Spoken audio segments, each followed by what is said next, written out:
All right, that was the alien encounters. Let's move on. All right. As all of this was going on, he still needed to run his ranch. He got a referral for an accountant who was also the head of the Mormon church. On this first meeting, the Mormon taxman, as I call him from here on out, Beautiful. talked about what John needed, but John needed for his business. I'm sorry. Yeah. But when they got around to the address, the blood ran out of the Mormon taxman's face. He stated that the ranch had quite a reputation.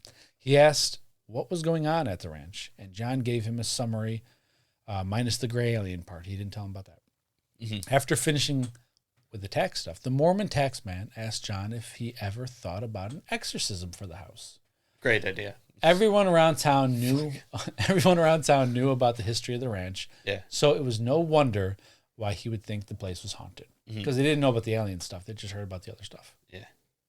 So they set a date for the exorcism for about a month later, as the Mormon taxman needed some time to prepare. Yeah, he and had get to his get acolytes. And what? And get his acolytes. Oh, yeah. A couple acolytes. He was stating that he was worried because he knows they always have a sales pitch, is what he said, going into the tax thing. And he's like, if this works, does this mean I have to... Sorry, if this works, does this mean I have to join the Mormon church? Because I don't want to do that. They just got to... They got to get all this stuff together for the clam bake. Ooh, a lot of women. So, wait, what? Well, it is lines with the Mormons. Exactly. Thank you. You got it. The day came for the exorcism. A total of 3 members of the Mormon church exited a van. They came in and got right down to business. The taxman, Mormon taxman that is, gave a string of beads to each member of the group and to himself to put around their neck. And then he pulled out a Bible. Did they have a Bible? I thought that was invisible. Ooh, pick me. Yeah, you. Okay. All right. When I went on my little mini vacation there. Yeah, go ahead. I'm going to drink real quick. I opened up, I was exploring the hotel room with my wife and brother. I opened up the door, or the top drawer, and I said, what's always in the top drawer? Of a Bible. Hotel? Yes. I said to them, that was incredible. Yeah! You missed it. It's okay. You'll see it. I'll see it later. I said to them, because I was shocked and amazed myself. I opened up the drawer and I said, I will give you guys 3 guesses to guess what the fuck is in this top drawer. Bible, check. There was a soap dish for like the hand soap that's over in the sink department. Weird. And then there was a Mormon Bible. Okay. Did you open it up? No, I didn't touch that shit. What did it call? What was it called? The Book of John? No, it said the Mormon Bible. Oh, wow. That's original, guys. That's how I knew it was the Mormon Bible. There was also invisible plates in there. Invisible plates? Yep. You don't believe enough to read them, do you? I don't. You should have stared at them. Yeah. I see them. I could have read them now. So insensitive. You're tone deaf. If we're insensitive, then the last podcast and left's whole episode on Mormon, woo! Don't listen to that. Yeah, don't make fun of us, says the Mormon church. Right? Fuck them. The old Mormon poop hole loophole. You ever heard of that? Some bitch. Yeah, I listened to the whole 3-part episode. Yeah, me too. Yeah, and they have a fucking... Poop hole loophole. No, they have a goddamn college named after one of the worst ones. Yes. Bring them... Okay, so they all faced each other, leaned their heads in like a football huddle, and started just vigorously beating it.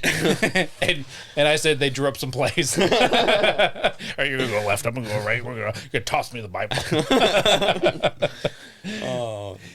You circle around him, and then I'll distract him, and then you could tabletop him. And then we'll kidnap and put him in the van, and then we're going to go back to the church. Hey, look, I got new husbands. Well, John couldn't hear what they were saying, but it definitely went like that. They all, they settled on a play. They broke the huddle, ready, and started walking around the house reciting prayers. Suddenly, a sound came out of the water pipes. It sounded like a moan. Uh-huh.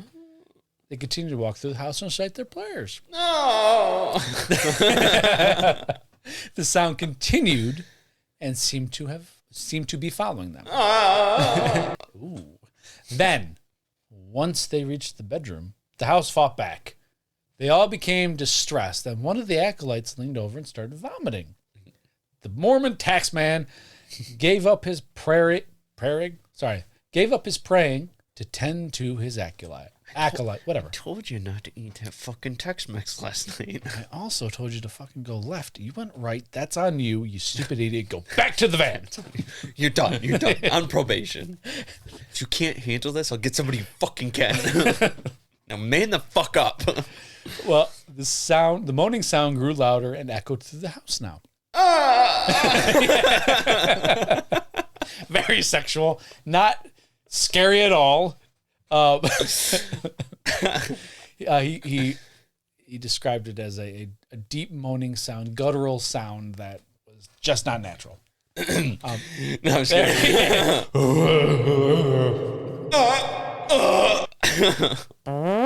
John, was that you? This is scary.